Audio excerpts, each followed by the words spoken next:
accueille Alexis Leclerc, étudiant à la maîtrise ici. Il va venir nous parler de diagonalisation et son application dans différents bords des maths. Donc, bonjour tout le monde. Merci de me recevoir aujourd'hui au Club Maths. Ça me fait plaisir de venir parler au séminaire d'été.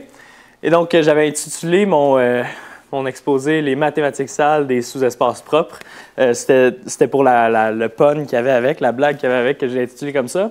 Mais dans tous les cas, ce que je vais essayer de faire, j'espère que je vais réussir à vous convaincre, mais c'est que la diagonalisation est représentée dans plein de domaines, plein de sous-branches des mathématiques et qu'on a une manière d'y résoudre qui est vraiment unificatrice, puis ça tend vers des problèmes en analyse fonctionnelle un peu plus intéressants. Donc, je vais commencer en vous donnant une revue de quelques problèmes en mathématiques qu'on étudie au bac souvent et qu'on va résoudre à l'aide de la diagonalisation des trucs qui sont connexes. Ensuite, je vais vous parler de quelques propriétés des matrices n par n. Puis, vous allez voir, ça va être non trivial, on ne va pas faire de l'échelonnage, inquiétez-vous pas.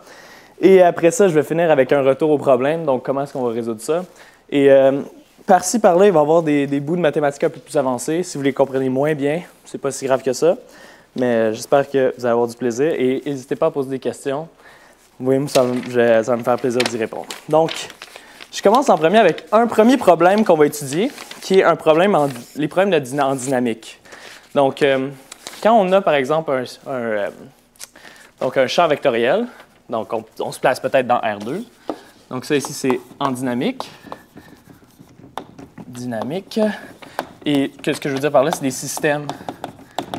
Les systèmes de DO. Et nous autres, on va parler des systèmes qui sont linéaires. Donc, quand on se place peut-être dans R2, et on a un certain champ vectoriel dans R2, donc des vecteurs un peu partout, ça ici, et on place une particule à une position donnée, à un moment donné, et là, on étudie comment est-ce qu'elle se propage dans le temps.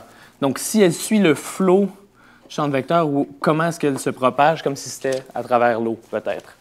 Et sur ces champs-là, on peut étudier des points qui sont des points fixes, soit que si je mets un point à un certain endroit, la particule reste fixée à ce point-là, donc elle n'évolue pas dans le temps. Par exemple, si on a comme un puits dans lequel tout tombe, donc quelque chose qui est dans ce genre-là, qui va tout pousser par ici, si on met un point dans ce coin-là, il va rester là. Et on va s'intéresser à la linéarisation autour de ce point-là, qui va avoir l'air d'un système de la manière suivante. Donc, y1' de t, yn' de t est égal à a11 y1 de t plus a1n yn de t. Et ici, jusqu'à ce système-là qui donne n1 y1 de t plus ann yn de t, où ceux-ci sont des coefficients réels. Et ça ici, ce sont les composantes de notre vecteur de départ et on les met en relation avec la dérivée. Donc, une linéarisation de notre système qu'on peut écrire de la manière suivante. Grand Y' de t est égal à A grand Y de t. Et ça, c'est l'analogue au système qu'on étudie habituellement dans un premier cours, par exemple, de calcul 2 ou quelque chose dans ce genre-là, qui est le système usuel, c'est quelque chose dans ce genre-là. Y' de t égale A y de t, ou ça ici, c'est des fonctions comme on entend au sens particulier, donc y de R dans R. Et ça ici, si je vous demandais, par exemple, c'est quoi la solution? La solution, ça ici, si on appelle ça le système 1, c'est quoi la solution à 1, étant donné notre point initial que y de 0 égale à y0, ça c'est un élément de R. Donc, c'est quoi la solution y de t? Est-ce que quelqu'un peut me la donner juste constante ou peu importe? Oui? Ben, y0 fois exponentielle je pense que c'est a ou alpha, ton coefficient. Ah oui, c'est un a, mais... Ouais, mais c'est a. OK. Donc ça, ici, on a l'exponentielle. Et ça, c'est la manière dont on résout notre système de manière évidente. Et oui, ça, c'est quand même facile. Souvent, on dit, OK, on fait une séparation de variables où on écrit y' sur y égale a, puis là, on intègre des deux côtés. Ça, c'est ce qu'on fait au cégep. D'accord? Ce système-là qu'on a ici, c'est un peu plus difficile à résoudre. En fait, si on pose une condition initiale y0 dans Rn, c'est pas clair au départ comment est-ce qu'on va le résoudre. Puis, on va y revenir plus tard, mais c'est un lien avec la diagonalisation des matrices. Donc, tout ça pour vous dire, ça semble non trivial. Et par exemple, si on a un champ qui tourne dans cette direction-là, donc comme ça, donc qui fait des cercles, ce qu'on devrait imaginer, c'est quand on place une particule à une certaine position, bon, on s'attend à ce qu'elle retourne sur elle-même comme ça ici. Donc, nos solutions vont être comme des cercles. Donc, on imagine qu'il va y avoir quelque chose de plus profond que juste une petite exponentielle qui sort ici comme ça ici. OK, c'est bon? On va revenir au problème plus tard. Donc, le problème 2 qu'on va visiter, et lui aussi auquel on va revenir, c'est le problème de Sturm-Liouville. Donc, ça ici, 1.2, ça c'était le 1.1, les matrices. Ici, c'est le 1.2. Le problème de Sturm-Liouville. Donc, qu'est-ce que c'est le problème de Sturm-Liouville? Bien, si vous avez fait un premier cours en physique ou un premier cours en une équation différentielle ou en équation dérivée partielle, le problème de Sturm-Liouville, c'est on utilise des équations comme peut-être une que vous connaissez, qui est l'équation dérivée partielle, OK, mais on la connaît bien, cette équation-ci, de 2xk carré. Le Laplacien de la fonction est nul, donc ça, c'est une équation qu'on appelle l'équation de Laplace.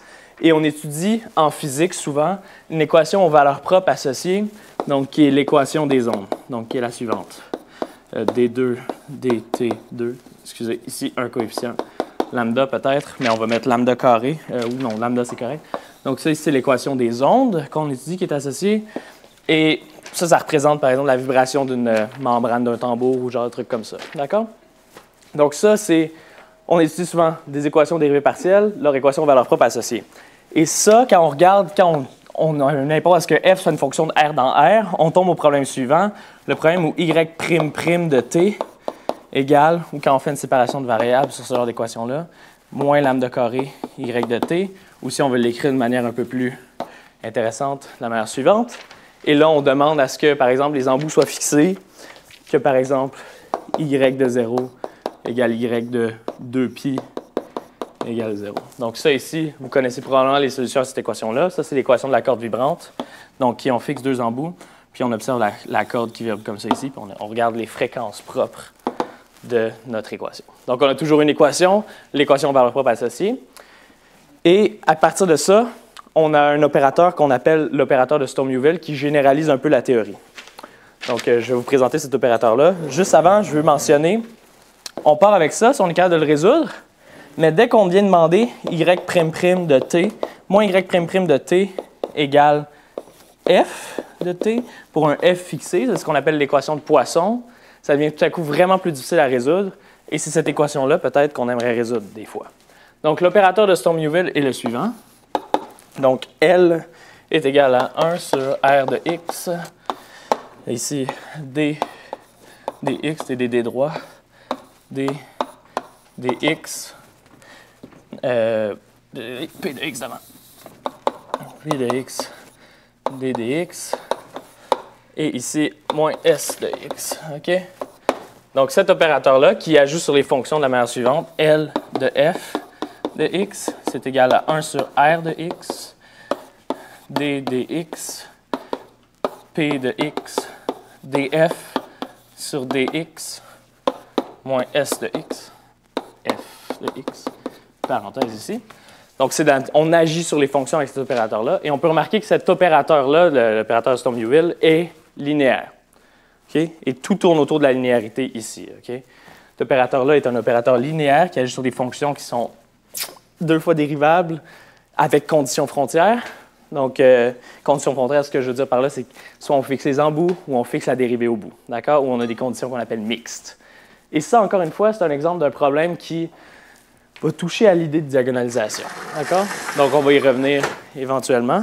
Là, tout ce que je fais, c'est juste vous montrer des problèmes qui sont extrêmement non triviaux, qui traitent c'est toute la même méthodologie qu'on va utiliser là-dedans, même si ça, c'est un problème en dynamique qui a l'air d'avoir aucun rapport avec ce problème d'analyse fonctionnelle. OK. Donc, 1.3, un problème qu'on trouve peut-être plus facile, donc, ça s'appelle les chaînes de Markov. Vous en avez peut-être déjà fait. Chaîne de Markov. OK. Donc là, je vous ai présenté un problème en analyse, un problème en dynamique, un problème en proba. Donc, on a par exemple des états, disons des états 1 à n.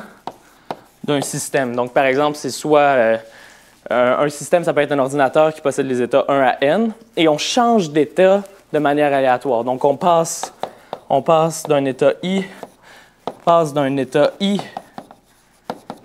à J de manière aléatoire. OK. Aléatoire. Et là, ce qu'on impose, c'est on appelle xn la variable aléatoire qui est l'état au temps n. Donc ça ici, c'est discret. À chaque temps n donné, par exemple la journée, je regarde un état qui peut être la température à l'extérieur. Je peux avoir un état qu'il pleut, un état il fait soleil, puis un état il fait nuage, j'en ai 3, puis là je passe d'un à l'autre, et à chaque jour, je regarde qu'est-ce qui se passe. Mais là, ce que j'aimerais, je suppose aussi qu'on fait une supposition sur ça ici, c'est que ça dépend juste de l'état précédent. Donc, P de xn plus 1 égale J. Donc, la probabilité que je sois à l'état J, sachant que xn est à l'état I, que x0 est à l'état I0, que xn-1 est à l'état IN-1, bien ça ici, on s'en fout de ce qui se passait avant ici. C'est juste xn plus 1 s'en va vers J, sachant que xn était à I. OK, donc ça, c'est une hypothèse qu'on a une certaine perte de mémoire. Et ça, c'est le problème d'une équation, d'une chaîne de Markov. Et ça va être ce qu'on appelle la probabilité de transitionner d'un état à l'autre. Et on aimerait étudier la répartition des états quand le temps devient très, très, très, très grand. Donc, qu'est-ce qui se passe quand je regarde, par exemple, s'il y a des populations qui migrent d'un endroit à l'autre avec certaines probabilités, qu'est-ce qui se passe entre ces populations-là quand le temps devient grand? Vers quoi est-ce que je devrais m'attendre? Est-ce que ça tende les répartitions des populations? OK? Encore là, une fois, ça semble non trivial. D'autant plus, qu'est-ce qui se passe si on a plus que juste n états? Si on a une infinité d'états, c'est un peu dur à caractériser. Encore là, diagonalisation, ça règle le problème. OK? Bien, règle le problème. Vous allez voir ce que je veux dire. OK. Je continue. Il faudrait juste... Ah, elle est bonne. Dernier problème que je vous introduis, puis après ça, on passe aux choses sérieuses, la section 2.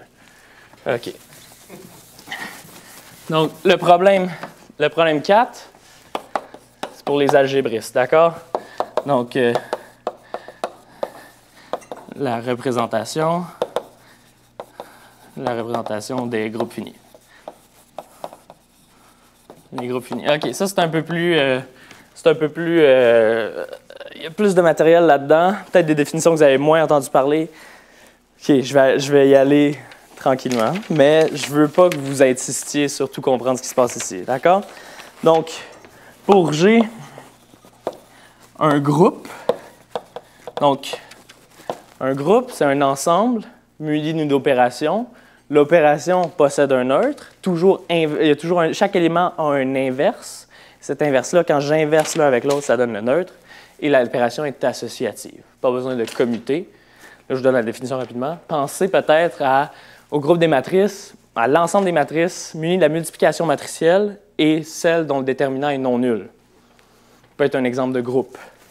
Donc, j'ai un groupe il est fini. Plus infini. On appelle ρ, qui va de G dans le groupe des matrices de taille n par n à coefficient complexe. Une représentation.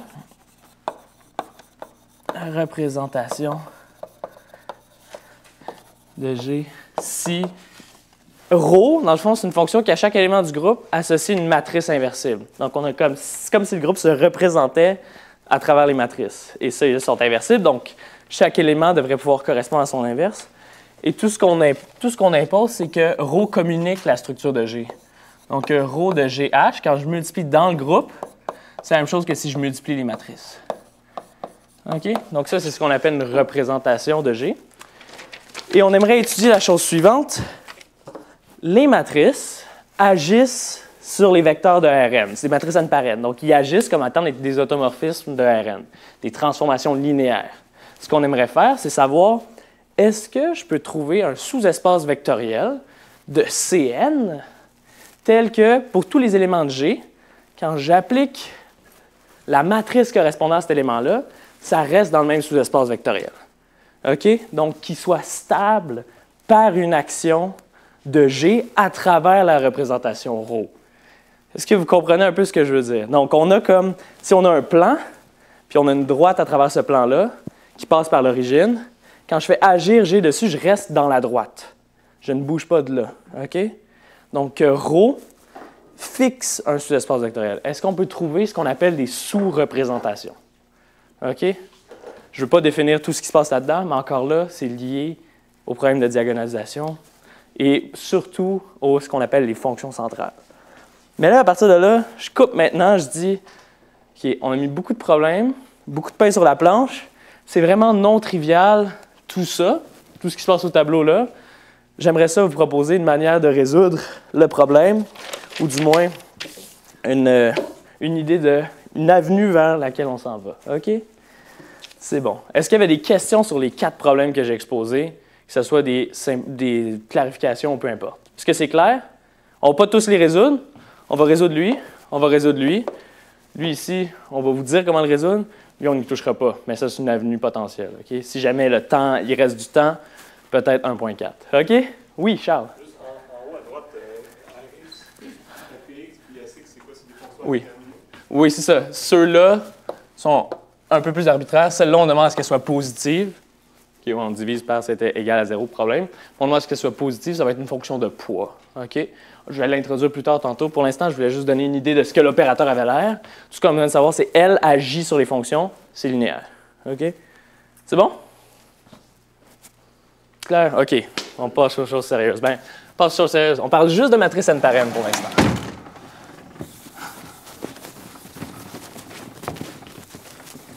Rappelez-vous des problèmes, sinon ça ne va pas bien aller.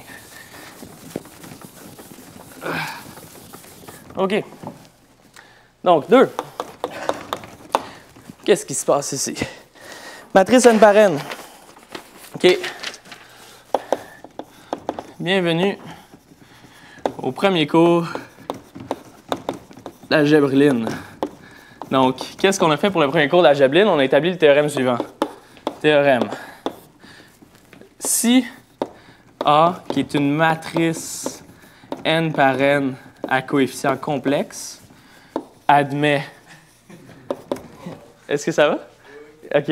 A, une matrice n par n à coefficient complexe, admet n vecteurs propres. Hein?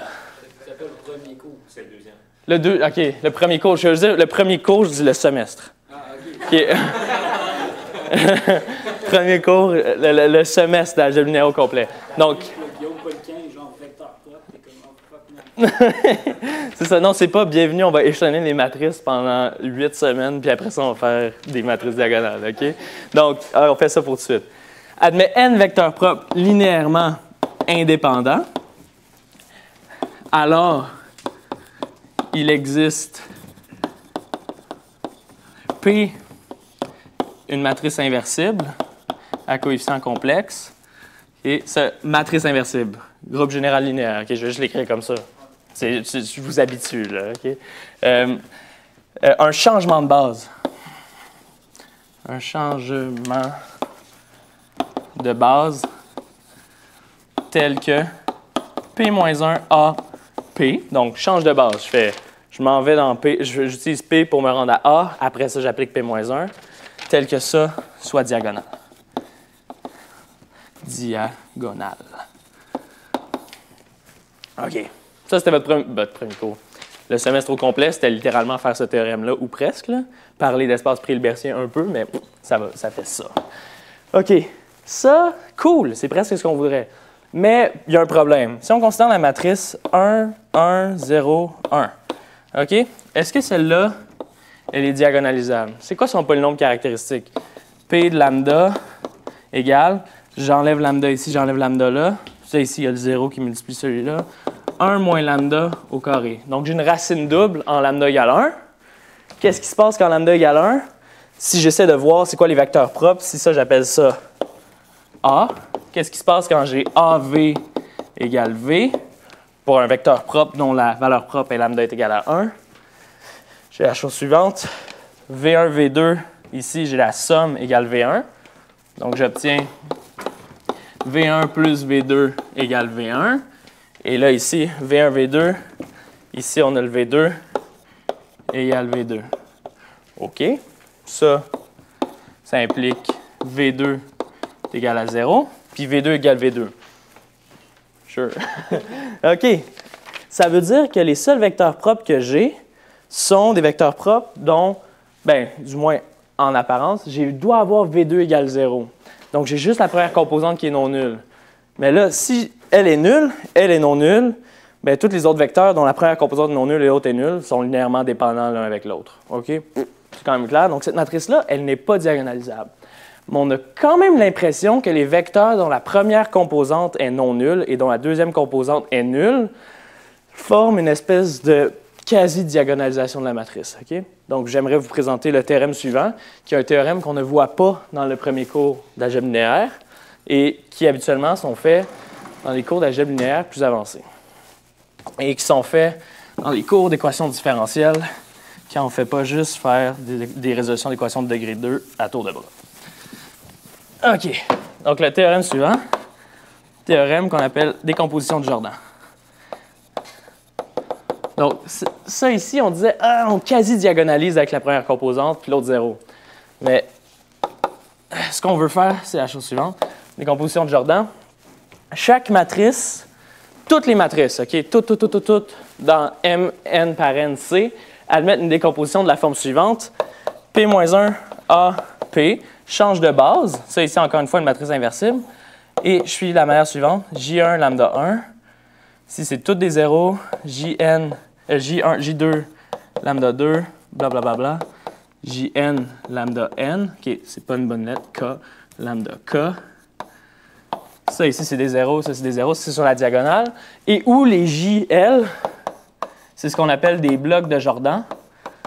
Donc, ils sont de la forme suivante. C'est lambda L sur la diagonale, lambda L. Il y a des 1 sur la diagonale secondaire, des 0 partout ailleurs. OK? Donc, ça, ce sont les blocs de Jordan. Ce que les blocs de Jordan représentent, c'est vraiment... OK, on peut écrire ce théorème-là aussi plus particulièrement sous la forme suivante. C'est une matrice diagonale plus une matrice nilpotente, ça ici, là, une matrice nilpotente, avec dn égale nd. Okay? Donc, on est presque diagonal à une matrice nilpotente près. Okay? Donc, ça, c'est le théorème de décomposition de Jordan. Et on commute avec la matrice nilpotente et la matrice diagonale. Okay? On commute, super important que ça commute. Ça, ce sont les valeurs propres généralisées, d'accord? Donc, ce sera toutes les racines de notre polynôme caractéristique et on peut faire la décomposition de Jordan comme ça. C'est ça qu'on va utiliser, qui sera la solution à nos problèmes et qui porte vers un des problèmes fondamentaux en analyse fonctionnelle. Question par rapport à la décomposition de Jordan, je vais expliciter l'affaire. OK? OK. Ça, c'est littéralement un bloc de Jordan. OK? On a un 1 sur la diagonale secondaire et les valeurs propres, lambda est égal à 1 sur la diagonale principale. OK? Ça, c'est un bloc de Jordan. Et c'est pour ça qu'on a une quasi-diagonalisation. C'est quoi la somme diagonale nilpotente? Bien, c'est littéralement 1, 0, 0, 1 plus 0, 0, 0, 1. Okay. Nilpotente. Quand il existe un exposant, que quand je mets la matrice à cet exposant-là, ça revient à 0. OK? Faites cette matrice-là au carré, ça donne 0. OK? C'est bon? Question? OK, on continue.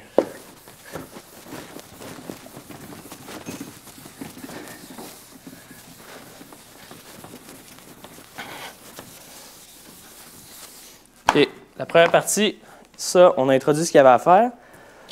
J'aimerais vous introduire un outil qui, je trouve, quand la première fois que je l'ai vu, j'ai vraiment trouvé ça hilarant. Okay? J'ai trouvé ça drôle, tellement que c'était... La personne qui a pensé à ça, là, a dû... En tout cas, moi, je le trouve drôle. 2.2. Ça, c'était 1.1. 2.1. OK. 2.2. Une exponentielle de matrice, OK? L'exponentielle de matrice. OK. Pourquoi est-ce que je trouve ça drôle? Parce que on connaît la fonction e à la x, on l'étudie dans le premier cours d'analyse, qui, dans le fond, on la définit par sa série de Taylor, presque, là. Ça dépend de la définition que vous avez. Mais, OK. Ça, c'est notre affaire. C'était ce qui résolvait notre problème 1, donc sur les systèmes dynamiques. Et là, ici, x, c'est un nombre réel, OK? Tout ça converge partout, c'est cool. Je veux faire une exponentiation de matrice. OK? Donc, je veux pour A, une matrice M, n par n, à coefficient complexe. Je vais pouvoir mettre A à l'exponentielle. Okay? Qu'est-ce que je veux dire par là? Je vais pouvoir écrire 1 à la A. Qu'est-ce que je devrais mettre comme définition? Est-ce que vous avez une idée? Oui, Serge? Oui, mais en fait, donc, je pense que je triche un peu parce que mon stage, là, mais. Ah, OK. Luc, t'as bien appris, c'est ça? Tu mets la même chose, mais avec un A à la place du X. OK. Wow. Oh boy, OK. Calculer une matrice à la K, c'est difficile déjà. Là, on met la matrice là-dedans. Puis, qu'est-ce que ça veut dire une somme infinie là-dedans? Est-ce que ça converge, est-ce que ça diverge? On n'a aucune idée. Ça donne tout le temps une matrice inversible. Puis, qu'est-ce qu'on veut dire par converger? Ça converge au sens de... OK. Deux manières de l'expliquer. Les matrices n par n qu'on a, dans le fond, c'est comme... On peut parler de convergence quand on est sur un espace comme Rn, d'accord? Donc, je pourrais parler de composante par composante. Bien là, ici, encore une fois, on peut faire la même chose composante par composante, mais juste déplier notre Rn par n mettre chacune des colonnes, des lignes, une à côté de l'autre, puis faire un grand Rn, puis après ça, regarder composante par composante. OK. Ça converge comme ça. Ça converge uniformément même. Et une manière un peu plus intéressante, c'est de dire, sur les matrices ici, on a comme une norme. Donc, on dit la norme de A, c'est le sup, sur les x de norme 1, ou inférieur ou égal à 1, de la norme de AX, divisé par la norme de x. OK. Donc, ça, on a une norme sur nos matrices, et ça converge selon cette norme-là. C'est équivalent à l'autre affaire, tous les espaces de dimension infinie, de dimension finie, même norme équivalente, mais ça porte un peu plus à dire espace normé, transformation linéaire.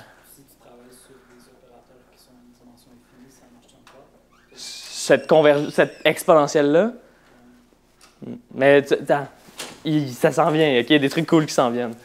OK, donc là, on a une exponentielle de matrice. Comment est-ce qu'on calcule ça? OK, je vais faire une petite troupe, oui. Juste pourquoi la norme de x est inférieure ou égale à Plein de raisons vraiment profondes. Pourquoi ça? Techniquement, je pense que ce que tu veux dire, c'est que c'est pas nécessaire vu que tu as divisé par un nombre de x. Ah, OK, oui, ben, c'est ça. Je pourrais dire sub sur les x, ou je pourrais enlever ça ici comme ça. C'est correct, OK. Donc. Oui, c'était vrai, mais j'y ai pensé en fait en l'écrivant. J'ai dit, faut-tu que je divise ou non? Mais tu peux soit dire ça, ou soit sub sur les x divisé par la norme de x, OK? Mais, OK, c'est en lien avec le rayon spectral? Tu fais un stage là-dedans, je te laisse ça de même, OK? Donc, on continue. Comment est-ce qu'on calcule ça, l'exponentielle de matrice? Je vous propose la chose, je fais une petite proposition, OK? Puis vous allez probablement découvrir tranquillement avec moi comment on met une matrice à l'exponentielle. Donc, la proposition 1, c'est que si on a E à la P-1 AP, c'est la même chose que P, E à la A, P-1. OK. Qu'est-ce que je veux dire par là? Ben, pourquoi ça? Hein? Oh! Désolé. Merci, Christian. Comme ça. Qu'est-ce que je veux dire par là? Somme K égale 0 jusqu'à plus l'infini. A à la K. J'ai un P-1 là. Oh boy. OK, laissez-moi 2 secondes. J'ai un P-1 ici. J'ai un A là, j'ai un P. Je le mets à la K, K factoriel. Ça ici, quand je le développe, il va y avoir des P, P-1 collés ensemble.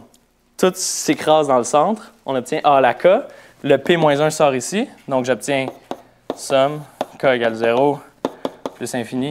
P-1 A à la K sur K factoriel.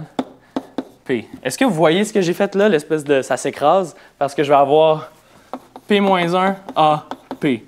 P-1 A, P. Comme ça. Ça, c'est l'identité. OK? Donc, tout s'écrase au centre et on obtient ça. OK, donc c'est comme stable par les changements de base un peu, l'exponentielle. Ou on a une idée de ça. La deuxième, qui est la suivante, je vais voir dans quel ordre je les ai mis. Là. Ah oui. Si D, c'est une matrice diagonale, donc que j'écris comme ça, D1, Dn. Donc, c'est une matrice diagonale dont les éléments sur la diagonale sont D1 à Dn. Qu'est-ce que c'est? E à la D.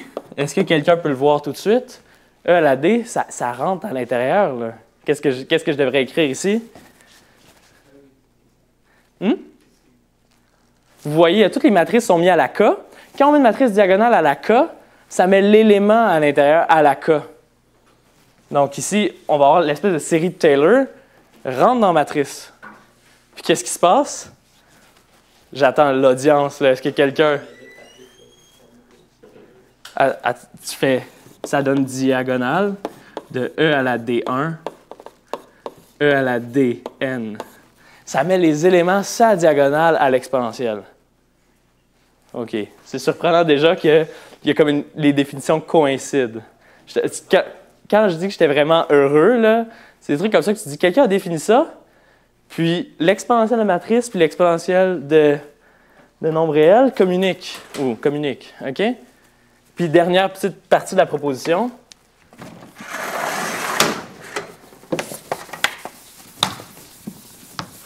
Fabrice, est-ce que tu avais un commentaire? Non, je disais que c'était comme dans MATLAB. C'est Quand comme... tu fais l'exponentielle, c'est un point à la quelque chose, composante par composante. OK, oui. J'utilise pas MATLAB dans la vie. Je refuse. Tu faisais ça dans MATLAB, tous tes zéros, quand tu mets de l'exponentielle, ça fait des 1,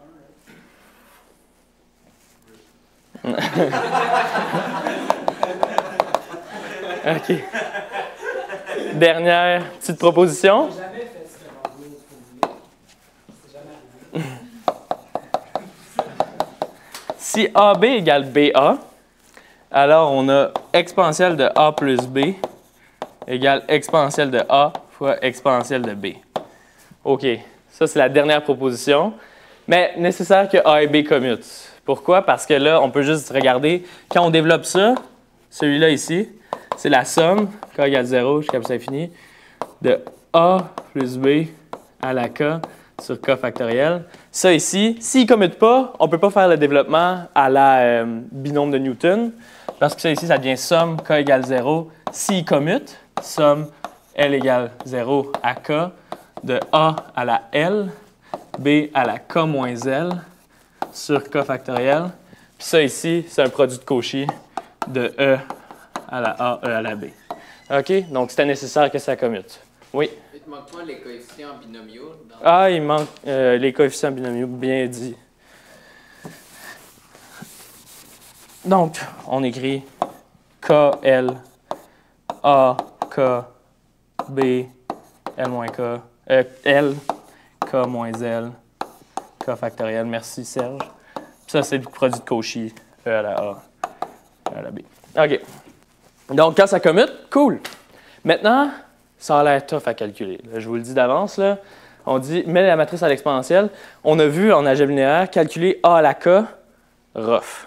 Mais on diagonalisait, c'était ça l'idée.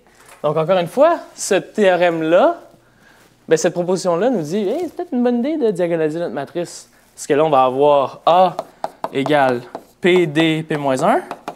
Et là, on met E à la A. C'est égal à P, E à la D, P-1. Ça, c'est égal à P, diag de E à la lambda 1, E à la lambda n, pour les valeurs propres, P-1. OK? Et là, en plus de ça, là, on a dit, c'est pas toujours diagonalisable. Problème? Non, forme de Jordan. Nilpotent, qu'est-ce que ça veut dire? La série de Taylor tronque. Ça veut dire qu'à un moment donné, je mets à la K, ça fait tout 0. La série de Taylor tronque. Toute la partie là, c'est comme une espèce de gros polynôme, mais je m'en fous. Puis j'ai la partie diagonale. Il commute en plus, je vous l'ai dit, il commute. Donc ça veut dire qu'on va faire E à la N, E à la D. Wow! OK. C'est bien ça. OK. Là, je vais faire une seconde de maths un peu plus avancée, mais juste parce que je sais qu'il y en a dans la salle qui vont vraiment apprécier ça. Quand je vous ai dit que j'ai trouvé ça vraiment comique, parce que toutes les définitions commençaient à correspondre. Ça, après ça, on avait des exponentielles qui se multiplient. Après ça, je disais, comment ça pourrait être plus beau que ça? Quand on a un groupe de Lie compact G et qu'on obtient une métrique invariante à droite et à gauche, En plus de ça, si c'est un groupe qui est sous forme de matrice, là, on a 3 exponentielles possibles. L'exponentielle de matrice, l'exponentielle en géométrie riemannienne qui replie les géodésiques, puis on a l'exponentielle du groupe de Lie qui a un vecteur, de l'algèbre de Lie vers le groupe de Lie, qui a un vecteur et associe le groupe à un paramètre. Toutes les exponentielles sont pareilles. OK? J'ai vraiment trouvé ça cool. OK. C'était ça. Bon, retour au système de DO. Question, là je m'en vais au point 3. Retour au problème. Oui, Fabrice? Juste demain, est-ce qu'il y a une façon peut-être plus élégante de montrer que A à la A plus B, c'est A à la A fois A à la B que le... J'ai jamais utilisé l'analyse non standard pour le montrer, désolé.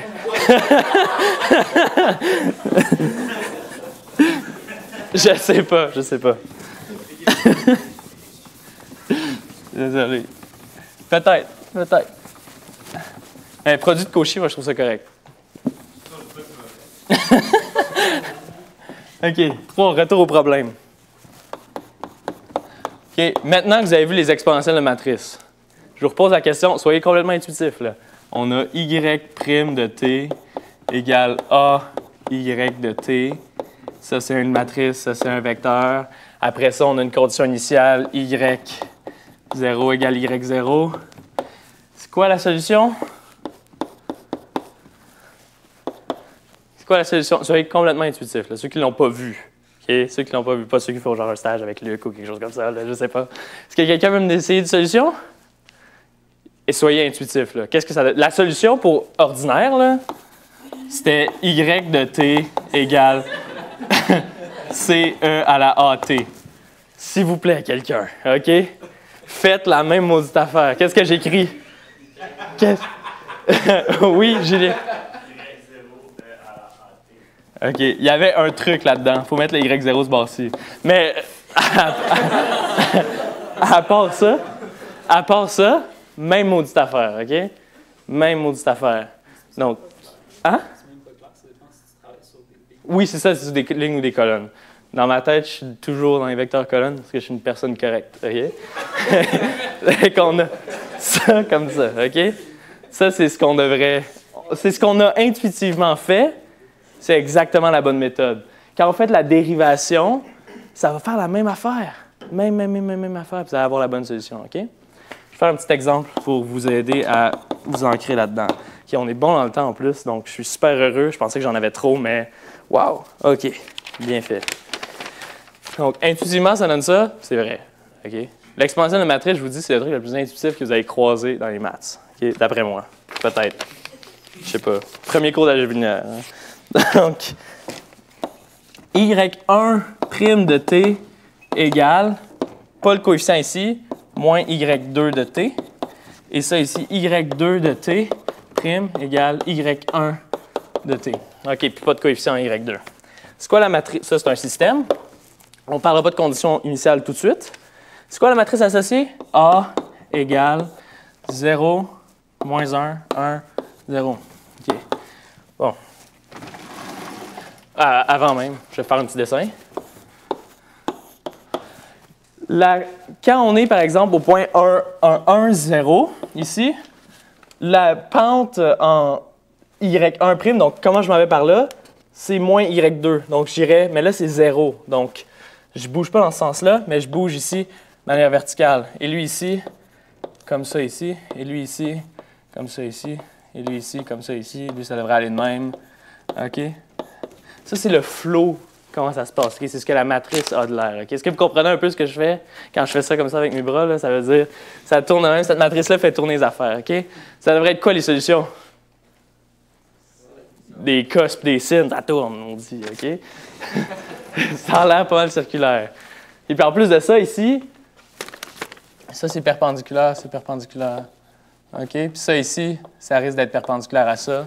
Puis on sait que quand on trace un rayon puis que la tangente est perpendiculaire, ça donne des cercles. OK? On devrait s'attendre à ça. Je vous donne... je vais vous aider. J'ai fait des calculs. OK? J'ai été... Tranquillement, je me fais convertir à faire des exemples, faire des calculs pour bien m'ancrer dans la théorie. Je pense que ça rentre. Là. Je trouve que c'est intéressant. Là. Donc, OK, on y va. J'ai diagonalisé A pour vous, mais j'ai utilisé Mathematica, désolé. OK? A égale... C'est une 2 par 2? Hey, OK, oui, mais il y a des I, là, c'est tough. Okay. Je l'ai fait à la main. J'ai trouvé un I, je l'ai mis sur Mathematica, OK? 1. Ça ici, la diagonale, c'est la chose suivante, moins I, 0, 0, I. OK, oui, si on regarde, c'est quoi le polynôme de ça? Ici, on a lambda carré plus 1. OK, c'est I puis moins I. Et ici, je suis vraiment désolé de vous savoir de même, là. Je n'irai pas m'embarrasser à faire des calculs devant vous. OK. Ça, c'est notre A. OK. Ça, c'est l'inverse de ça, je vous le jure. OK? Essayez-le si vous voulez.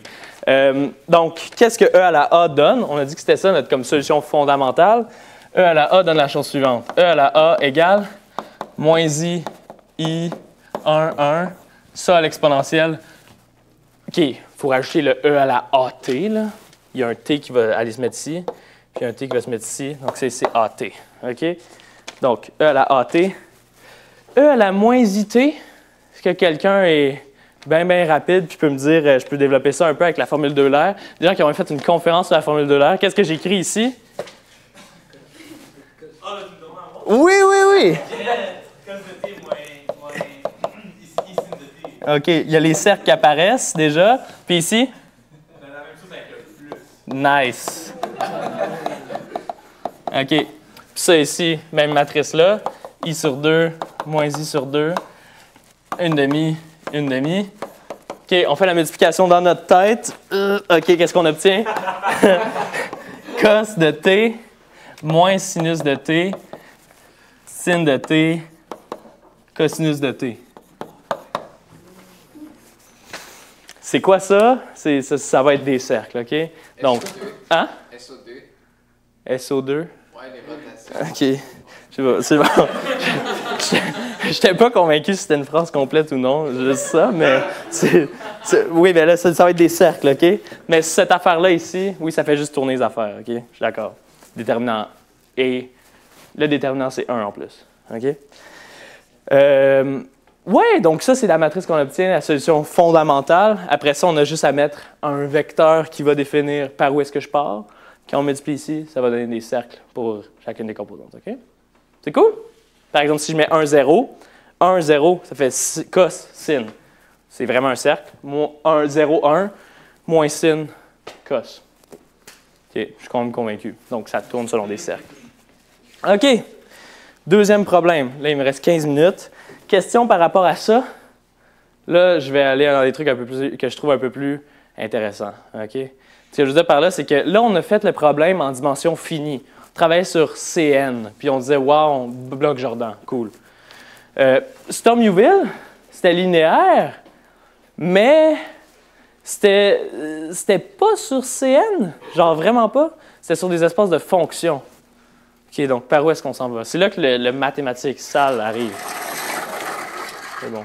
Vous êtes certain qu'il n'y a pas de questions? Certains et certaines qu'il n'y a pas de questions par rapport à ça. Ah bah, OK, c'est bon. Cool. Mais c'est satisfaisant. C'est ça que je voulais vous montrer. Ça marche tout le temps. Bon.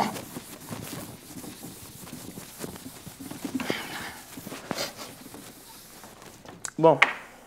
Maintenant, on aime ça travailler avec les espaces suivants. Ça, c'est ce que j'appelle le 3.2. Donc ça ici, c'était le 3.1. J'oublie toujours de l'écrire, puis je l'écris après. À quel point c'est pas pertinent. C'est un 3, OK?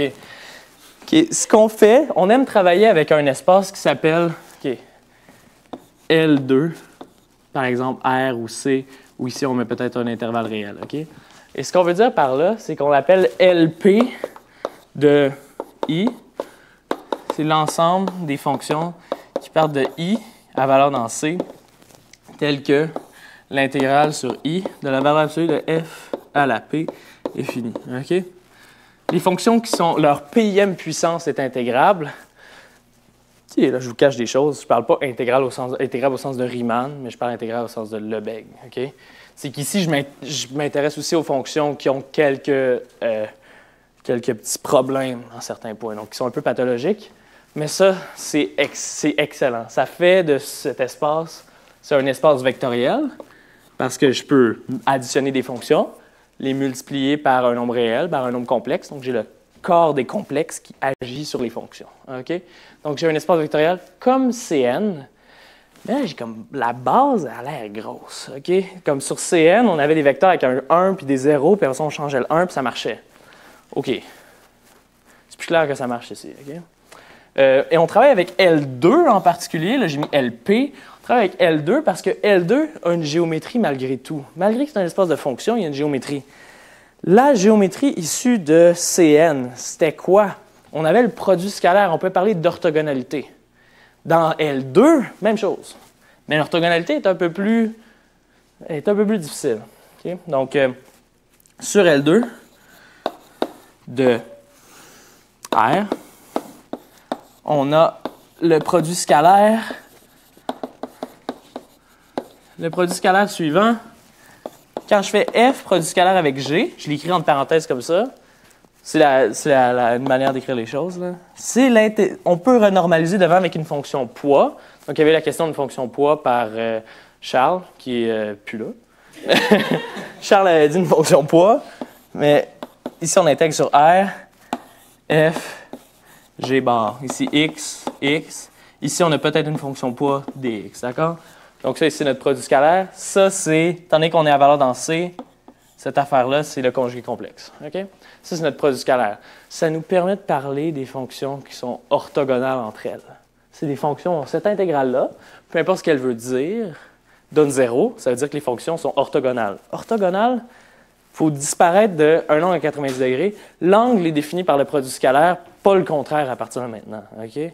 C'est quoi être orthogonal? C'est quand ça donne 0. C'est pas quand l'angle... On ne peut pas mesurer physiquement l'angle entre les fonctions. On peut toujours faire le produit scalaire. Okay? Donc, ça va mieux de redéfinir les choses top to bottom, puis pas bottom up. Okay?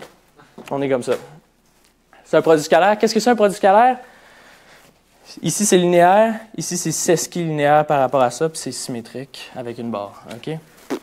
C'est tout ce qu'on a besoin de savoir. Donc, c'est que ça agit vraiment comme le produit scalaire sur notre espace usuel. OK.